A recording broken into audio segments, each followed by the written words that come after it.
What's up guys, it's me again. Today I'm gonna be talking to you about a book that I just finished last week. It's called Zodiac by Romina Russell. For those of you who don't know about this book, it is some sort of science fiction book that is related to Zodiac mythology. It takes place in the solar system in which there are all the constellations of the Zodiac. Each constellation is like a little solar system by itself. They all share the same sun, but each constellation has its own planets and moons. Also, each constellation has its planets and its moons related to the element that the zodiac sign belongs to. Like Aries is fire, and Taurus is earth, and Gemini is air, and Cancer is water, and so on. Each constellation has its own organization of society. According to which constellation you live in, it's not only the way you look, but the way you behave. Each constellation has its own type of technology that helps all the people from that constellation to live by the rules that they have. It's pretty interesting to see the contrast between all the constellations and how they say they work together, but actually they don't,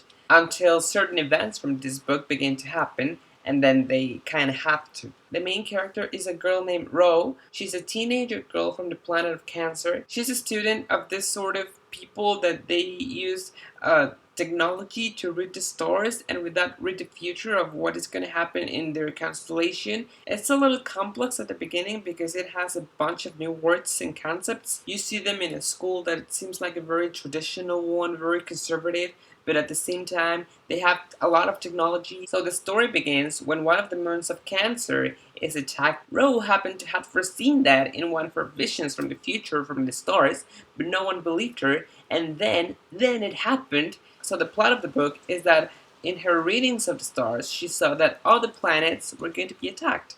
So she has to travel through the solar system to warn all the other houses, but no one believes her because the attacker that she saw in her visions, the boogeyman, who happens to be in a story of the culture of every one of the constellations, everyone believes it's just that, a boogeyman from a story. Overall, I gave this book 3 out of 5 stars in Goodreads because I think it leaves a lot of questions unanswered. However, it is the first book in a saga, so I'll give it the benefit of the doubt. But still, I think it could have been improved a little bit, in my opinion. If you have not read this book or you do not want to be spoiled, then you should leave this video now, and I will see you later. So as I said before, I only gave this book 3 out of 5 stars in Goodreads because it leaves a lot of questions unanswered, like what the hell happened to the mom? Is she alive or is she dead? Rose said that their mother had left them. She abandoned them, but it was never stated that she died. So I do believe that she's alive somewhere and she's going to come into play at some point. However, I don't see how that's going to happen. I was getting to the conclusion that the mom was going to appear and she was going to be related to the plan that Ophiuchus was pulling with all the other constellations. But then we have the thing in which Ophiuchus has a master, and I started to think that maybe the mom was related to this master, or maybe she was the master and she has some master plan to unite all the other constellations. I don't know. Something that was very hard for me to get into the idea of it was that everyone in the same constellation looked alike and they acted the same way. I think it would be pretty boring to live in a place where everyone looks like you and everyone thinks like you and everyone acts like you. And about that, Matthias, I was pretty much annoyed by this guy.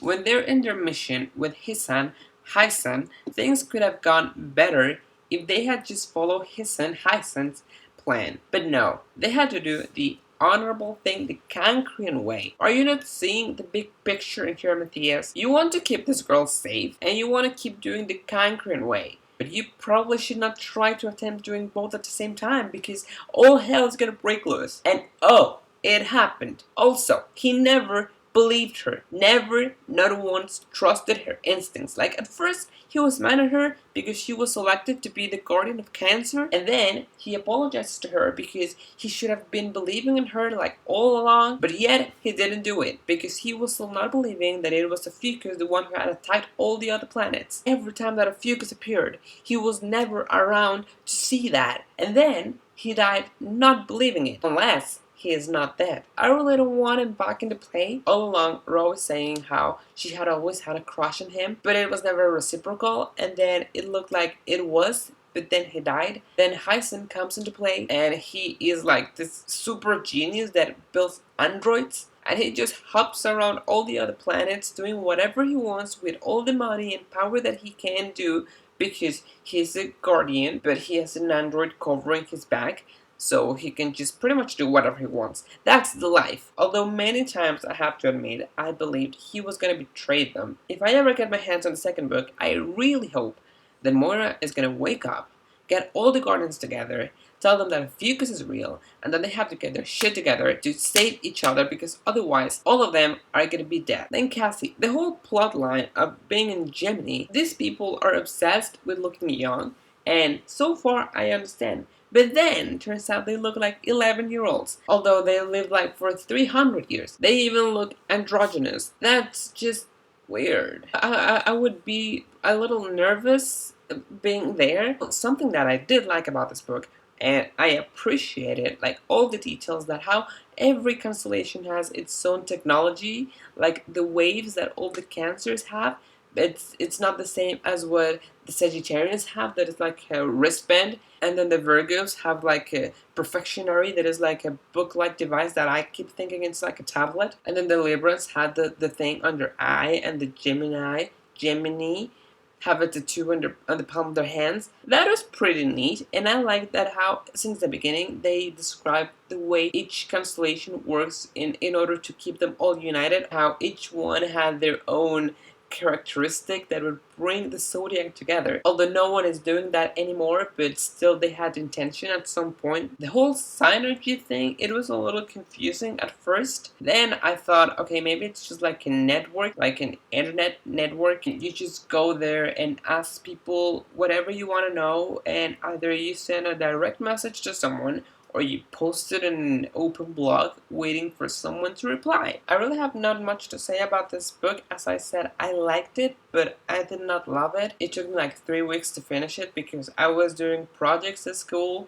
and exams and all that stuff. And then I came home and I was not eager to read it, so that's why it took me so long. I am not gonna say that that cliffhanger left me craving for the next book. I might read it someday, but it's gonna take a little while because I have a long list of books that I want to read, and the second book in the saga is not making a top number in that list. I think I had a different expectation of what this book was going to be about. I like the culture of the Zodiac. I don't usually go around reading my Zodiac like every week and believing what they say, but the whole culture of it and the mythology around it, I liked it. I was certainly not expecting for it to be something like space related, something like between Star Wars, Doctor Who kind of thing. And that's pretty much all I have to say about this book. It's not a bad one, but it does not leave me with a lot of comments, so yeah, that'll be it. Thank you for watching. I hope you enjoyed watching this video and that you keep having a good morning, afternoon, evening, or night, whatever the case it is. I will be seeing you next time.